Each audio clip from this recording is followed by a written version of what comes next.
के शुभारंभ के अवसर पर कार्यक्रम की अध्यक्षता कर रहे माननीय मैनेजर साहब, विशिष्ट अतिथि के रूप में मीणा जी, फील्ड ऑफिसर साहब, एनजीओ के सभी सदस्यगण और सम्मानित ग्रामवासियों और प्यारे बच्चों, जैसा कि एनजीओ एक काफी लंबे समय से गांव में बहुत सारे अच्छे काम कर रहा है, चाहे सड़क सत्याग्रह हो, चाहे अभी कोविड-19 में वो प्रवासी मजदूरों को भोजन कराने की बात हो तो ये लोग अमझरा पर गए थे, और इसके अलावा चाहे यहाँ पर अवैध शराब की बिक्री हो उसको भी रोकने के लिए इन्होंने काम किया कि जिससे गांव के युवाओं को एक गलत रास्ता ना मिले, वो चीजें बंद हो। अब आज एक चीज और इसमें जुड़ा, इसके अलावा एक एडुलिप्स एक लीप प्रोजेक्ट है जो एक शैक्षिक इनिशिएटिव है, एजुकेशनल इनिशिएटिव, इसका भी ऑनर रेसदाई वॉइस है। और ये 19-20 में उत्तर प्रदेश के 200 स्कूलों में ये चला था, उच्च प्राथमिक में, और एनसीईआरटी राज्य शैक्षिक अनुसंधान प्रशिक्षण परिषद उत्तर प्रदेश ने इसको माना था कि बहुत अच्छा नवाचार है बच्चों की प्रगति के लिए, लीप के लिए। अब आज एक और नया आयाम इसमें जुड़ रहा है। एनजीओ अब संचालन कर रहा है लाइब्रेरी का, जैसा कि बताया कि सिरोडिया जी का एक काफी योगदान रहा है। 2010 में यहाँ के जूनियर हाई स्कूल के लिए उस जमाने में प्रोजेक्टर बहुत बड़ी चीज थी। एलसीडी प्रोजेक्टर उस समय दिल्ली में भी नहीं मिला था जब उन्होंने मंगाया था, तो हैदराबाद से दिल्ली आया था, दिल्ली से झांसी, झांसी से पढ़ा आया था। मैंने उत्तर प्रदेश का एकमात्र स्कूल था स्मार्ट स्कूल 2010 में जो जूनियर हाई स्कूल पढ़ा था, तो एक बहुत बड़ी बात थी। उन्होंने कहा कि इसके बाद 2012 में उन्होंने महरौनी में एक साइंस कंपटीशन स्कूलों के लिए आयोजित किया था, उसमें 40 बच्चे और 10 अध्यापक भोपाल विजिट गए थे साइंस म्यूजियम देखने के लिए। जितने भी पार्टिसिपेंट थे सबको पुरस्कार मिला था, तो उन्होंने इसका भी आयोजन किया था। इसके बाद 2014 से इसमें लीप में जुड़े हुए हैं, पिछली साल भी उन्होंने काफी इसके लिए पैसा दिया, उसी समय से दे रहे हैं। इस बार उन्होंने कहा कि गांव के लोगों के लिए एक लाइब्रेरी का शुभारंभ किया जाए।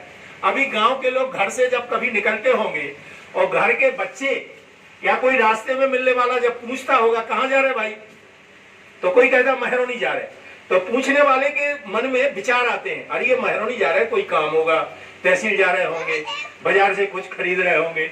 अगर कोई बताने वाला कहेगा कि खेत पर जा रहे, तो विचार करेगा वो अच्छा फसल देखेंगे, अच्छा और लहलहाती फसल होगी। तो ये इस तरह के संस्कार बनते हैं। अभी अगर गांव में कोई निकल रहा हो, पूछे कहाँ जा रहे भाई, डब्बा पे जा रहे, क्योंकि समय है आपके पास, समय आपको खर्च करना है, तो उस पूछने वाले के जब बताने पे ये कहा जाएगा डब्बा पे जा रहे, तो डब्बा की छवि दिमाग में आती है कि डब्बा पे होता क्या है, तो वो संस्कार बनते हैं। अब अगर गांव का कोई आदमी निकले और कोई बच्चा पूछे पापा कहाँ जा रहे हैं, अगर वो कहे वाचनालय जा रहे हैं, पुस्तकालय जा रहे हैं, तो बच्चे को संस्कार ये पड़ेगा कि पुस्तकालय में अच्छा क्या होता है पापा, किताबें हैं वही पढ़ने के लिए, अच्छा तो हमें पापा जा रहे हैं तो हमें भी पढ़ना चाहिए। तो इस तरह से संस्कार बनते हैं, विचार बनते हैं, और विचारों से ही सारे संसार का निर्माण होता है, एक अच्छे समाज का निर्माण होता है। तो एक बहुत अच्छा विचार था सिरोडिया जी का। उन्होंने कहा भाई क्या करना होगा, किताबें ले लो, एक अलमारी ले लो। तो इस तरह से यहाँ लगभग 300 किताबें हैं, ये बढ़ती रहेंगी, बहुत से माध्यम से आपकी ये संपत्ति बढ़ेगी। और पुस्तकें सबसे अच्छी मित्र होती हैं, जिसका कोई मित्र ना हो उसके लिए पुस्तकें मित्र, और जिसका कोई घर ना हो उसके लिए पुस्तकालय सबसे अच्छा घर। बाबा साहब अम्बेडकर जिन्होंने भारत का संविधान लिखा, विदेशों में जब पढ़ते थे तो पुस्तकालय में इतना समय व्यतीत करते थे कि सोने के लिए कई बार वो पुस्तकालय में ही सो जाते थे। एक टाइम भोजन करते थे, एक टाइम भोजन करके पढ़ने में उन्होंने अपना जीवन खपा दिया और आकर के भारत का संविधान लिखा। तो किताबों से अच्छा कोई दोस्त नहीं है, ये बात मान लो। जब भी आप घर से निकले, बच्चे आए बड़े आए सब आए, बहुत सी किताबें, इनमें पढ़ो, इनमें ज्ञान है। देखो कोई दोस्त, वैसे कोई दोस्त हो वो आपको गलत चीज सिखा सकता है, आप कोई चीज बात नहीं मानेंगे तो वो नाराज हो जाएगा, तो किताबें कभी नाराज नहीं होती, वो गलत रास्ता नहीं दिखाएंगे आपके लिए।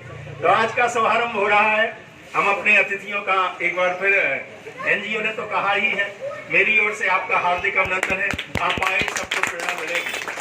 बस अंत में केवल एक बात कहना है, आज शिक्षक दिवस है और शिक्षकों का सम्मान हो रहा है, पूरे देश में सम्मान हो रहा है, लेकिन आज हमारे बहुत से साथियों का सम्मान। आज हमारे एक साथी को निलंबित किया गया है, जूनियर हाई स्कूल हेडमास्टर को।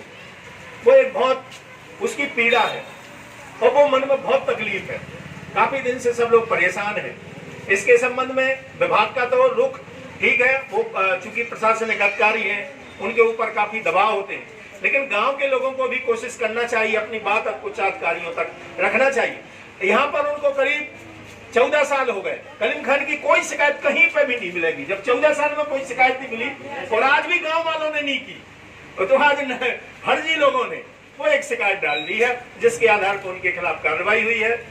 थोड़ी कष्ट है, लेकिन ईश्वर से यही प्रार्थना है, आप लोगों की दुआएं लगे कि वो जल्दी सा सम्मान बहाल हो, यही कामना है ईश्वर की।